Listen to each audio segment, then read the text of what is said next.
जय हिंद दोस्तों, स्वागत है आप सभी का यूपीएससी समाधान एंड रिसर्च प्लेटफॉर्म पर। आज मैं आपके लिए चैप्टर 9 एनसीईआरटी क्लास 6 की हिस्ट्री लेकर आया हूँ। लेकिन उससे पहले मैं आपको बताना चाहूँगा, एक टीचर का काम क्या होता है। टीचर का काम है जो हमारे पाठ्यक्रम है, जो हमारी अध्ययन सामग्री है, उनको सरल बनाना। टीचर बच्चों के स्तर से अगर सोच करके पढ़ाते हैं, तो थोड़ा-सा सरल हो जाता है समझना। आप अपने लेवल में पढ़ा देंगे, फिर तो बच्चा पढ़ चुका। कोई भी विद्यार्थी हो, अध्ययन सामग्री बहुत उपलब्ध है, बहुत मटेरियल्स अवेलेबल है, आप गूगल पर भी आपको मिल जाएगा, मार्केट में जाएँगे वहाँ भी आपको खोजने से मिल जाएगा। मगर फिर भी अगर कोई बच्चा किसी अध्यापक की शरण में आया है, तो ज़ाहिर-सी बात है कि उसको उसकी आवश्यकता है। वो चाहे यूपीएससी की तैयारी करना हो, किसी दूसरे कॉम्पिटिशन की तैयारी करना हो या कोई एकेडमिक लेवल की पढ़ाई हो, कहीं भी आप देख लो। तो ये ज़रूरत होती है एक गुरु की, जो सही मार्गदर्शन दे सके। क्योंकि जब बच्चा टॉप करता है तब तो बहुत प्राउड से हम कहते हैं हमारा विद्यार्थी है, बहुत अच्छे लेवल पर है। लेकिन जब बच्चा फेल हो जाता है, तब हम उसे नहीं कहते हैं। तो एक अच्छे अध्यापक की जो छवि होती है, वह उसके विद्यार्थी में ठीक उसी प्रकार दिखाई देती है, जैसे एक कलाकार होता है, एक शिल्पी जो होता है, जब वह एक मूर्ति को बनाता है, तो छीनी हथौड़ी से भले ही वो लाखों चोटें देता है, हज़ारों चोटें देता है, लेकिन जब वो प्रतिमा बन करके तैयार होती है, तो उसकी जो भव्यता होती है, वो बहुत ही आकर्षक होती है। तो वह सिर्फ़ पत्थर की जो है भव्यता, उसकी सुंदरता ही नहीं होती है, बल्कि उस शिल्पी की कुशलता भी उसके भीतर होती है, जो हमें उस मूर्ति के डिज़ाइन के रूप में, उसकी छवि के रूप में हमारे सामने देखने को मिलती है। तो इसीलिए हमेशा ये बात कही जाती है, क्यों पूजा जाता है गुरु को? क्यों ब्रह्मा भी कह दिया गया, विष्णु कह दिया गया, महेश कह दिया गया, सब कुछ कह दिया गया गुरु को। तो इसीलिए कह दिया गया है, क्योंकि गुरु का कार्य यही है कि बच्चे को वो इतना सरलतम ढंग से उसका निर्माण करे कि जहाँ भी वह खड़े हो, जिस स्थान पर भी वह खड़ा हो, वह अपनी विशिष्टता को साबित कर सके। और साबित किया नहीं जाता है किसी भी चीज़ को। आपको अपने ज्ञान को साबित नहीं करना है, अपनी काबिलियत को साबित नहीं करना है। वह चीज़ अपने आप में उभर कर के सामने आ जाती है, यदि आप उसके योग्य हैं तो। तो इसलिए मैं सभी विद्यार्थियों से भी ये बात की अपील करता हूँ, और जो है अपने अध्यापक जो मित्र हैं, उनसे भी मैं अपने अध्यापक मित्रों से भी यही अपील करता हूँ कि आप विद्यार्थी बन कर के चलिए, क्योंकि अध्यापक तो जीवन भर विद्यार्थी होता है। तो विद्यार्थी बन कर के जब आप चलेंगे, विद्यार्थी के स्तर को सोच करके जब आप चलेंगे, विद्यार्थी के मित्र बन कर के जब आप चलेंगे, तब विद्यार्थी का जो जीवन स्तर होगा, वह ऑटोमेटिक जो है उच्च हो जाता है। तो इसलिए कभी भी आप अपने आप को, अगर गुरु ने अपने आप को गुरु मान लिया, फिर वह गुरु नहीं रह जाता है। ये ऐसी मेरी धारणा है। लोग क्या कहते हैं मुझे नहीं पता है, और मुझे जानना भी नहीं है। ऐसी मेरी धारणा है कि यदि आपने ही स्वयं को गुरु मान लिया, तो बाकी कौन आपको गुरु मानने आएगा। इसलिए आप स्वयं को गुरु मत मानिए, आप स्वयं को विद्यार्थी ही मानिए, ताकि लोग आपको गुरु मान सके। लोगों को भी कुछ मानने का अवसर दीजिए। तो इसलिए मैं आपके लिए जो भी तथ्य लेकर के यहाँ आता हूँ, फिलहाल तो अभी हमारी हिस्ट्री चल रही है, वो भी एनसीईआरटी, बहुत बड़े अध्याय भी इसमें नहीं है, बहुत ज़्यादा व्याख्या भी अभी मैं नहीं कर पा रहा हूँ, बाध्य हूँ एनसीईआरटी के दायरा की वजह से। लेकिन मेरा प्रयास यही है कि हम आपके लिए ज़्यादा से ज़्यादा सरल भाषा में, ज़्यादा से ज़्यादा जो है संक्षिप्त रूप में तथ्यों को आपके सामने प्रकट कर सकें। यही हमारा उद्देश्य है। और आज अब हम जब अपने चैप्टर को लेकर के आगे बढ़ रहे हैं, तो हमारा सबसे पहले जो हमारा विषय आता है, हमारा विषय का जो नाम है, विषय का हमारे नाम आता है new empires and new kingdoms. तो जो न्यू किंगडम्स हैं, न्यू एम्पायर्स हैं, अब राज्य और साम्राज्य में थोड़ा-सा फ़र्क हो जाता है। राज्य का जब विकास हो जाता है, बड़े पैमाने पर हो जाता है, तो ही साम्राज्य बन जाता है। यहाँ पर अब राज्यों और साम्राज्यों की जो जानकारियाँ हमें प्राप्त हो रही हैं, हमने तो कभी इतिहास देखा नहीं है। भाई इतिहास अगर हम देख लेते तो वर्तमान हो जाता, फिर इतिहास तो उसे हम कहते ही नहीं। तो इतिहास की जो जानकारी हमें प्राप्त हो रही है, कहीं लेखों से, अभिलेखों से, जो है गुहा लेखों से, सिक्कों से, इन सब चीज़ों से हमें प्राप्त हो रही है। पुरातात्विक स्रोत हमें एक-एक जो है खुदाई करके ला करके दे रहे हैं और हम आपके सामने उसे परोस रहे हैं। तो इस प्रकार से हमारे इतिहास की जो है यात्रा चल रही है। देखते हैं या इतिहास की यात्रा कब खत्म होती है, क्योंकि इतिहास की यात्रा वास्तव में अपने आप में एक विशाल यात्रा होती है। तीरथ समझ लो आप इसे पुरखों का, तीरथ के बराबर होती है जो भी जल्दी खत्म ना होने वाली। और सचमुच एक चैलेंजिंग टास्क होता है, मगर इससे घबराने की ज़रूरत नहीं है। इसमें हिस्ट्री के डेट्स विशेष करके मैंने देखा है कि जो हमारे बच्चे हैं, जो विद्यार्थी हैं, वो इतिहास की तारीखों से बहुत भागते हैं। जबकि अभी कहें तो कुछ तारीखें उनको बहुत याद रहती हैं। हम मैं ज़िक्र नहीं करना चाहूँगा कौन-सी तारीखें उन्हें याद रहती रहती हैं। तो इसी तरीके से अगर आप जिन कुछ विशेष तारीखों को आप याद रखते हैं, अगर उसी के साथ-साथ अगर आप इतिहास में थोड़ा-सा उनको अपने साथ जोड़ ले जाएँ, तो आप इतिहास की भी तारीखों को याद करके रख पाएँगे। फिलहाल हम चलते हैं new empires and new kingdoms, जो हमारे चैप्टर का नाम है। हमारा आज का चैप्टर है चैप्टर 9। हम धीरे-धीरे अपने यात्रा, अपने पड़ाव की ओर आगे बढ़ते जा रहे हैं। तो आज हमारा जो चैप्टर है वो है chapter 9, new empires and kingdom and kingdom.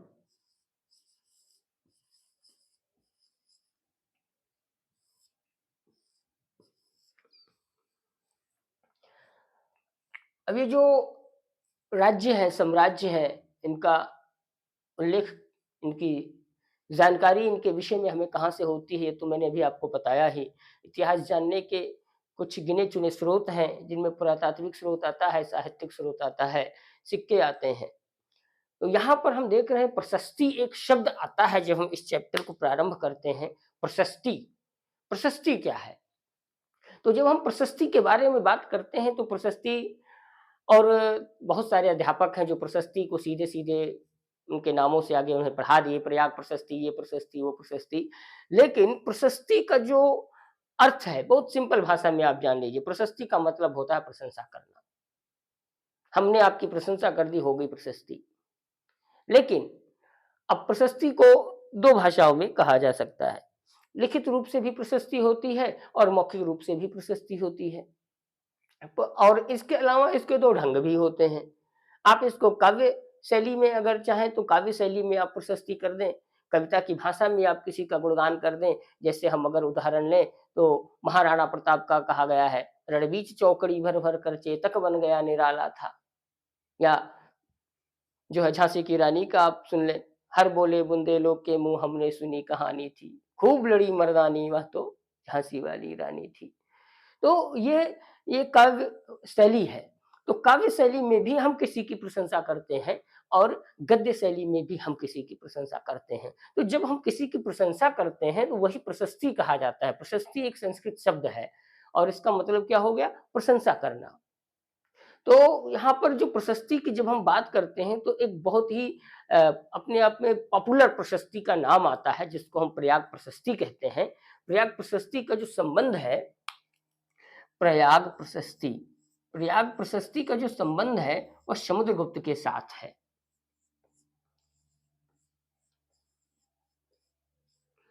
और यह हमें कहाँ प्राप्त होती है? प्रयाग जैसा नाम से ही स्पष्ट होता है, यह हमें इलाहाबाद में एक अशोक के पिलर पर खोदी हुई प्राप्त होती है। तो कहाँ से प्राप्त होती है? इलाहाबाद में। इलाहाबाद अशोक पिलर पर यह खुदी हुई है।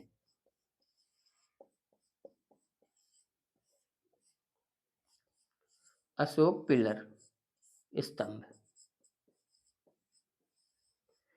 जहां पर समुद्रगुप्त की प्रशंसा की गई है। अब राजा है, प्रशंसा तो की ही जाएगी, और कोई छोटा-मोटा राजा नहीं, प्रतापी राजा गुप्त वंश का। तो इस प्रशस्ति को जो लिखने वाला है, वो लिखने वाला कौन है? इसको लिखने वाला है हरिसेन। कवि जो है इसका कवि हरिसेन।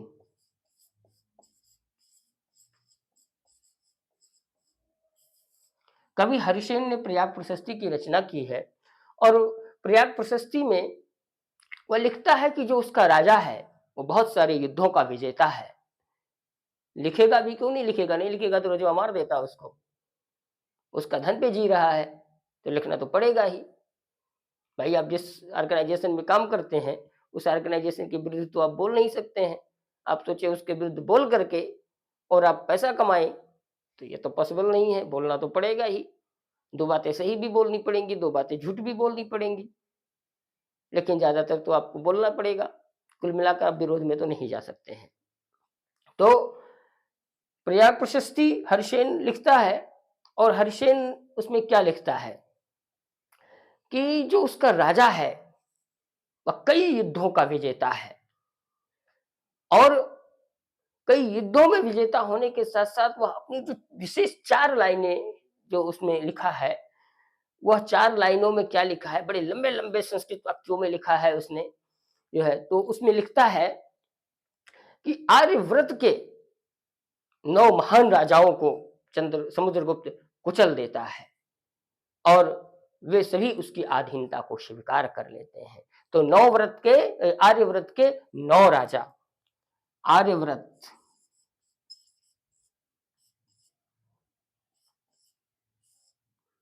आर्यव्रत के 9 राजा जिनको वह कुचल देता है, और वे उसकी अधीनता को स्वीकार कर लेते हैं। यहाँ पे वे राजा के पराक्रम को दिखाता है पहली लाइन में।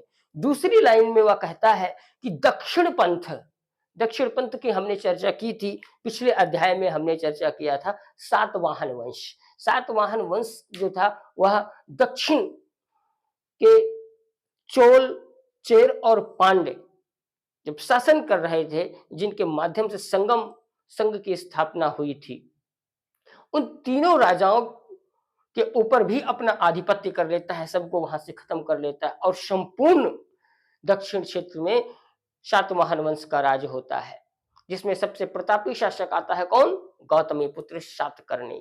तो बाकी के अन्य जो वहां के 12 राजा होते हैं, वह दक्षिण क्षेत्र के अन्य अलग अलग हिस्सों पर अपना आधिपत्य किए हुए होते हैं।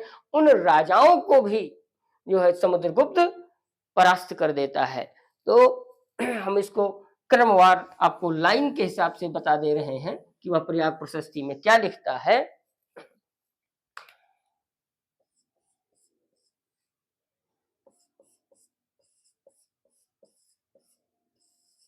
तो पहली में उसने पहली लाइन में क्या उल्लेख करता है कि आर्यव्रत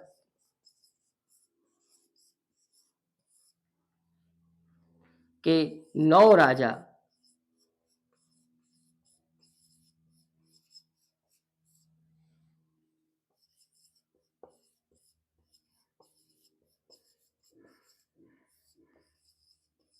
को परास्त कर अपने अधीन करता है,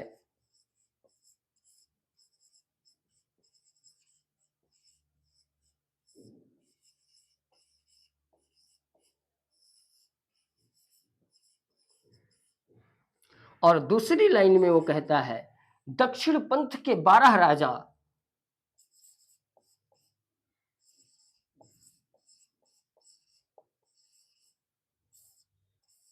दक्षिण पंथ के 12 राजा जो युद्ध के पश्चात हार मान के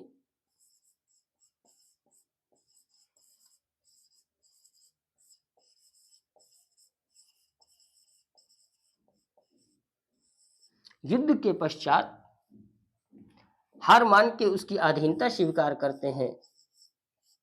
युद्ध के पश्चात हार मानकर उसकी अधीनता स्वीकार करते हैं।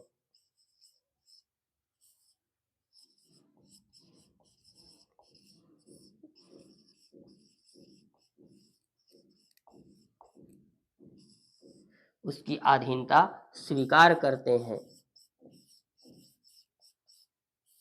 जिन्हें वह अपने अधीन शासन करने के लिए फिर से स्वतंत्र कर देता है कि आप शासन करो, लेकिन मेरे अधीन शासन करोगे, हम आपको दंड नहीं देंगे, हम आपका अधिकार नहीं छीनेंगे, लेकिन आप शासन करते रहो, बशर्ते मेरे अधीन आपको करना है।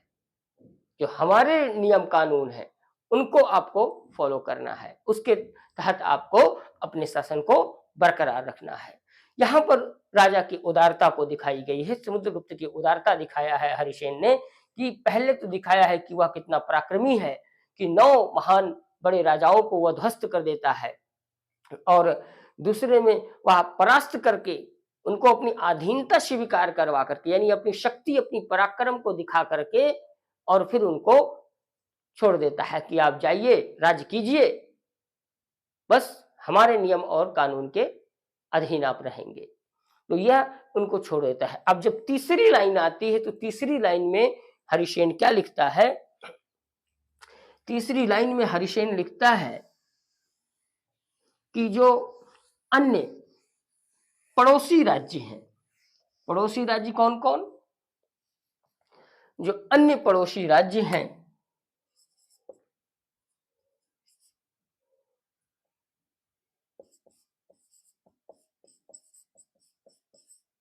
पड़ोसी राज्य कौन कौन? आसाम और कोस्टल बंगाल, यानी तटीय बंगाल क्षेत्र,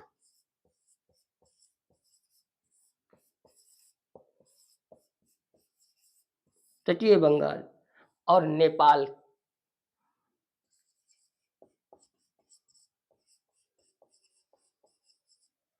नेपाल वाला क्षेत्र। यह बिना युद्ध किए ही उसके पराक्रम को देख करके, उसकी उदारता को देख करके वो पहले से ही इतना भयभीत हो जाते हैं कि भैया अगर इसके साथ हम युद्ध करेंगे तो हम नाजायज मारे जाएंगे। और ये तो उदार वाला भी है, अगर हम इसकी बात ऐसे ही मान लेते हैं तो क्या है, ये हमको राज्य करने देगा, हमारी इज्जत भी बची रहेगी, राज्य भी बचा रहेगा, तो क्या बुराई है, मान लिया जाए। तो जो आसाम का क्षेत्र है और तटीय बंगाल वाला क्षेत्र है, नेपाल वाला क्षेत्र है, ये सब अपने गिफ्ट और तोहफे के साथ उसके दरबार में आकर के हाजिरी लगाते हैं। नेपाल वाला क्षेत्र, यहाँ के राजा क्या करते हैं? उपहारों के साथ,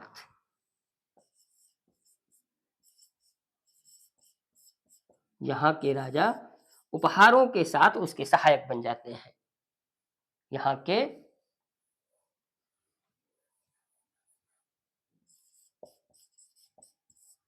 राजा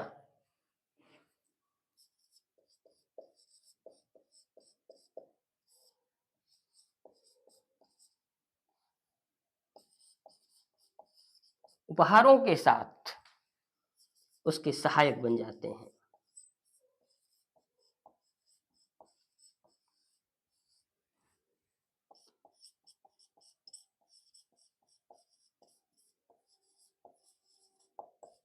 सहायक बन जाते हैं, उसके दरबार में आकर के उसके दरबारी बन जाते हैं, सहायक बन जाते हैं, दरबारी बन जाते हैं।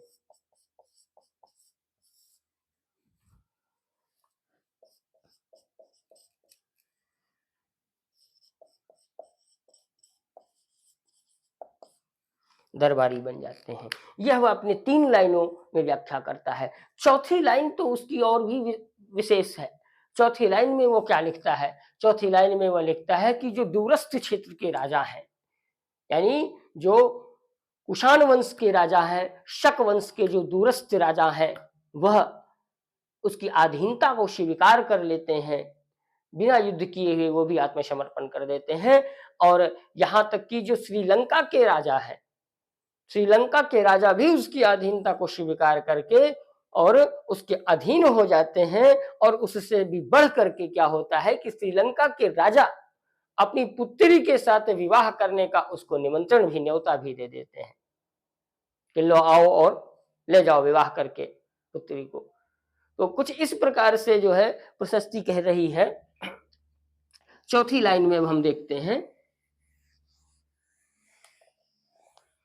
चौथी लाइन क्या है, यहां पर कुषाण और शक।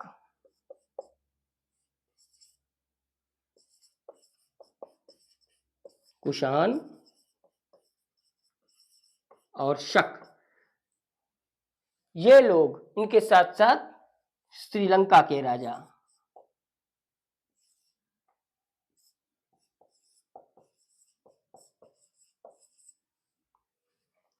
श्रीलंका के राजा उसकी अधीनता स्वीकार करते हैं।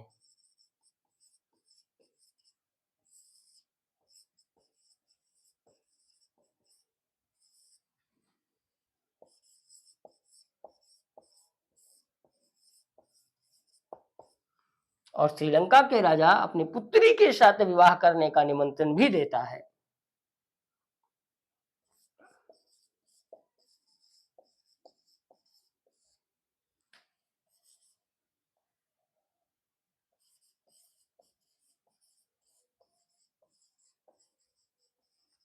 पुत्री के साथ विवाह,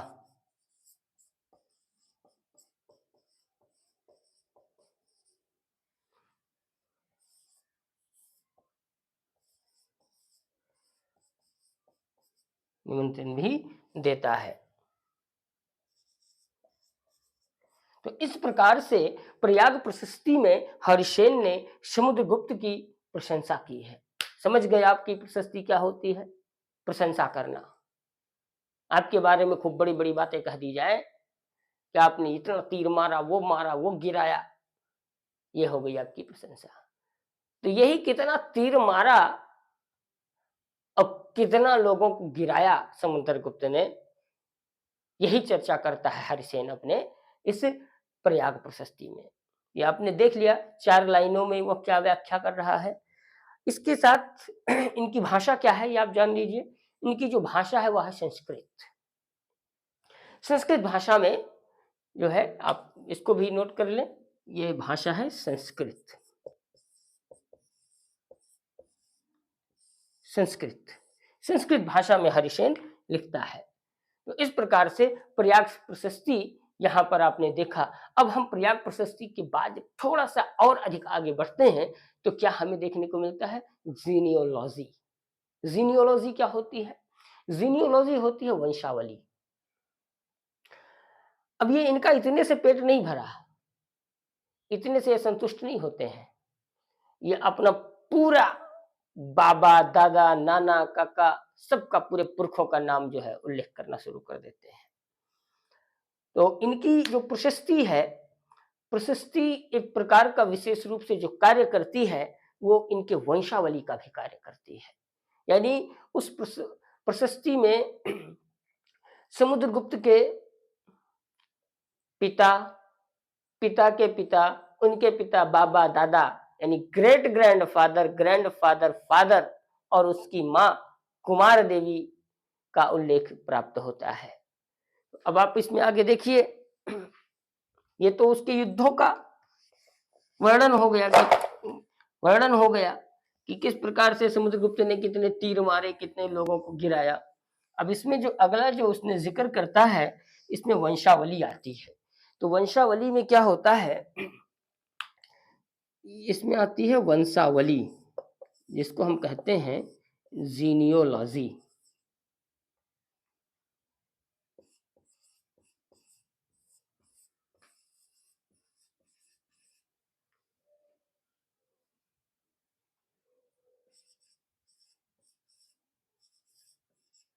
जीनियोलॉजी, जीनियोलॉजी में आप क्या देखते हैं, यहां पर ग्रेट ग्रैंडफादर,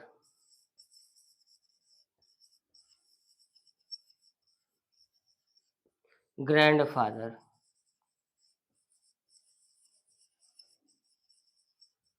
फादर,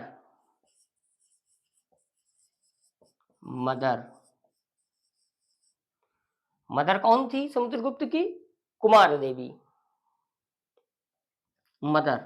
तो समुद्रगुप्त की माता का नाम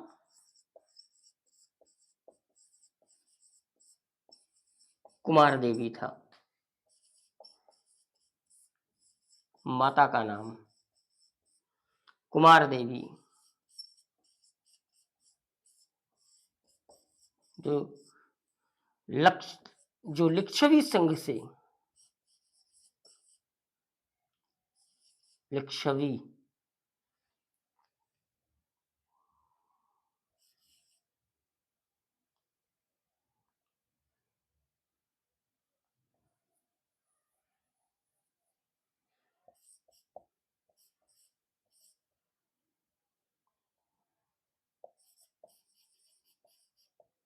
लिच्छवी संघ की कन्या थी।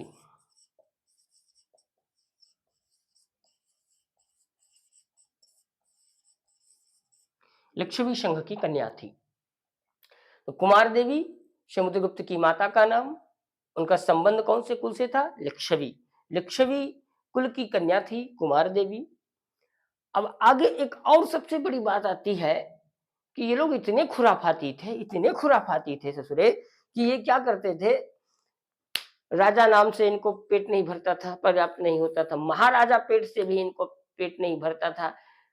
राजा धीराज से भी पेट नहीं भरता था, तो ये महाराजा धीराज यानी समुद्रगुप्त का जो पिता था चंद्रगुप्त, चंद्रगुप्त ने अपनी टाइटल का इस्तेमाल किया महाराजाधिराज, और उसके बाद से महाराजाधिराज एक टाइटल गुप्त वंश में प्रयोग होना शुरू हो जाती है। उसके पहले जब आप देखेंगे तो चंद्रगुप्त के पिता और उसके पिता यानी चंद्रगुप्त के दादाजी और चंद्रगुप्त के पिताजी महाराजा शब्द का प्रयोग अपने नाम के साथ करते हैं, महाराजा।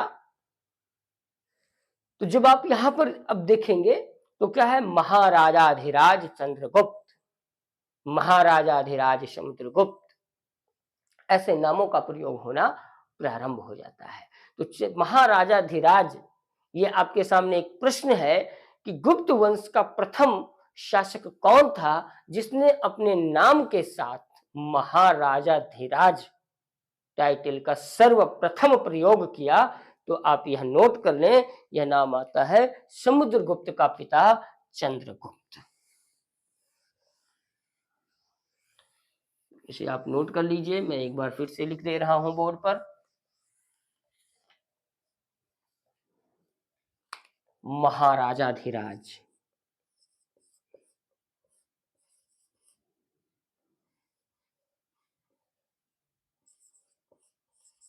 महाराजा धीराज, इस शब्द का प्रयोग सर्वप्रथम गुप्त वंश में चंद्रगुप्त करता है। टाइटल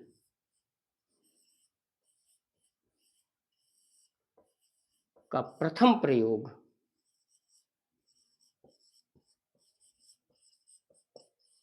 कौन करता है? चंद्रगुप्त।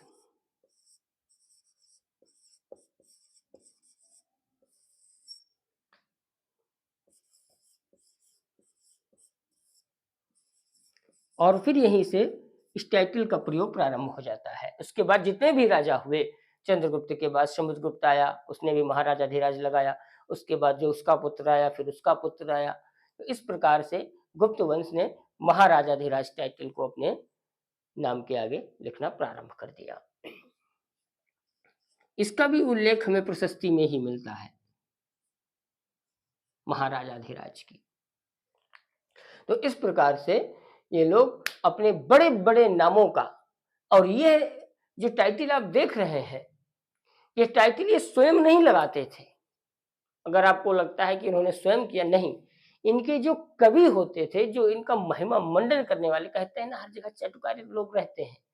आज भी देखो बहुत चटकार लोग, हर ऑर्गेनाइजेशन में दो चार चटकारिता करने वाले लोग मिलेंगे, जिसको हम हिंदी में क्या कहते हैं, तलवा चाटने वाला है। तो तलवा चाटने वाले हर जगह होते हैं और पहले भी थे। तो ये जो तलवा चाटने वाले लोग थे, वो बोलते थे, "अरे! आपने तो इतने युद्धों को जीता, अब आप राजा कहने जाने के लायक हैं। ना, ना, ना, ना, आपको तो महाराजा कहना चाहिए। महाराजा भी नहीं, महाराजाधिराज, राजाधिराज, राजाधिराज इसी से भी नहीं काम चलेगा। ना, ना, ना, ना, और इससे बड़ा शब्द सोचो, खोज करके लाओ।" तब दूसरा बोलेगा, "क्या नहीं, महाराजाधिराज। हाँ, हाँ, हाँ, हाँ, ये नाम बढ़िया है, ये बढ़िया है।" अब इससे बढ़िया अगर कोई टाइटल मिलता, तो वे इसको भी लोअर कर देते, इसके बाद वाली टाइटल कोई और लगाते। समझ रहे हैं आप? तो ये जो इच्छाटुकारिताओं द्वारा के लोगों के द्वारा दिया गया ये शब्द होता है। राजा विशेष करके इतना वो नहीं करता है, जितना उसकी चाटुकारिता करने वाले लोग उसका महिमा मंडन करके उसको ऊपर उठा देते हैं।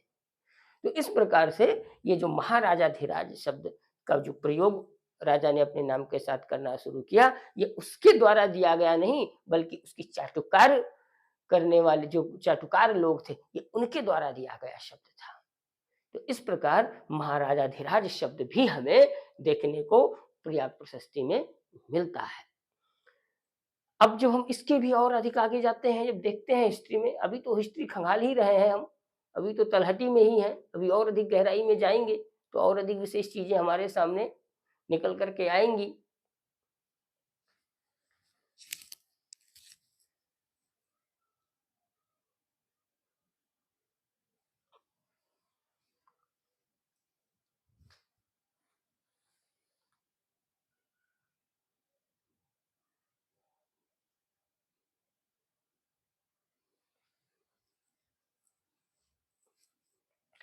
फिर जब हम आगे देखते हैं, तो जो इसका बेटा है, समुद्रगुप्त का जो पुत्र है, महाराजाधिराज की टाइटल तो खुल गई, नाम मिल गया।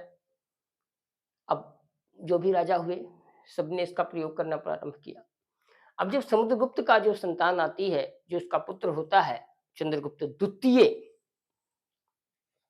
चंद्रगुप्त द्वितीय, चंद्रगुप्त द्वितीय क्या करता है, कि इसके बारे में अभी हमें थोड़ा बहुत जानकारियां प्राप्त हो रही हैं। चंद्रगुप्त द्वितीय सेकंड, चंद्रगुप्त सेकंड जो है, कुछ सिक्कों से, हालांकि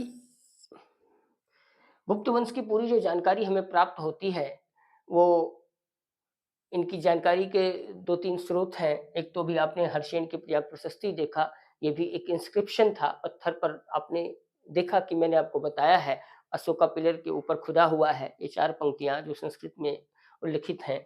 तो कुछ इंस्क्रिप्शन,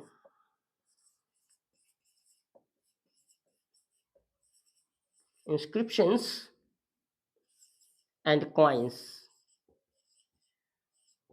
कॉइन्स, तो इंस्क्रिप्शंस एंड कॉइन्स हमें उल्लेख कर रहे हैं गुप्त वंश के बारे में, उसके वंशावली के बारे में बता रहे हैं कि ये जो चंद्रगुप्त द्वितीय है, समुद्रगुप्त की संतान, ये क्या करता है, ये वेस्टर्न इंडिया,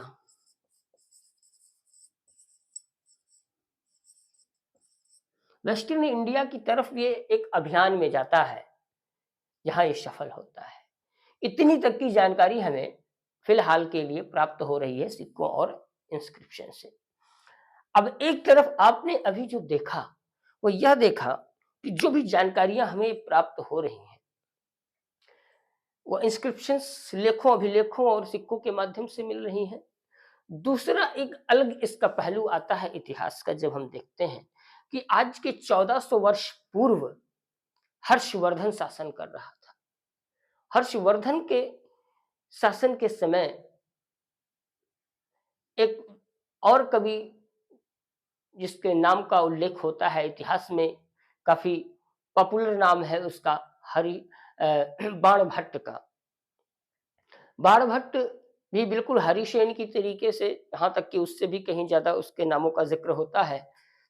बाणभट्ट ने हर्षवर्धन की एक बायोग्राफी लिखी, उसकी आत्मकथा लिखा, हर्षचरित।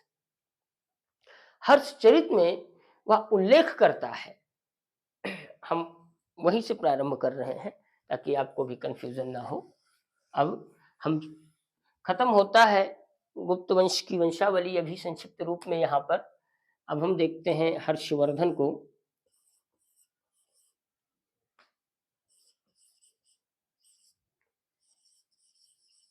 हर्षवर्धन एंड बाणभट्ट।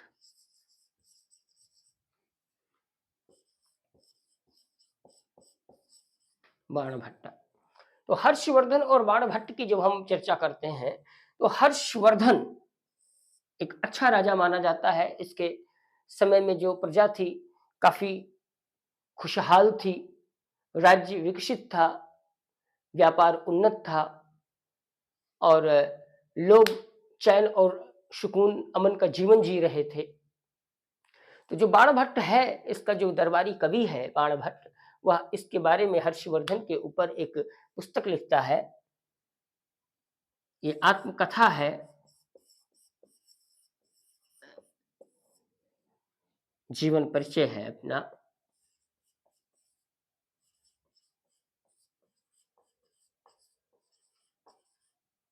हर्षचरित।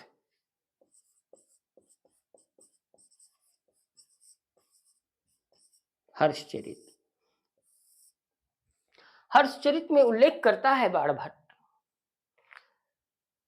क्या उल्लेख करता है कि जो हर्षवर्धन है, हर्षवर्धन बहुत ही अच्छा राजा है। हर्षवर्धन के दरबार में विद्वानों का जमघट है। अपने पिता और अपने बड़े भाई की मृत्यु के पश्चात हर्षवर्धन शासक होता है। समय काल क्या है? 1400 वर्ष पूर्व का।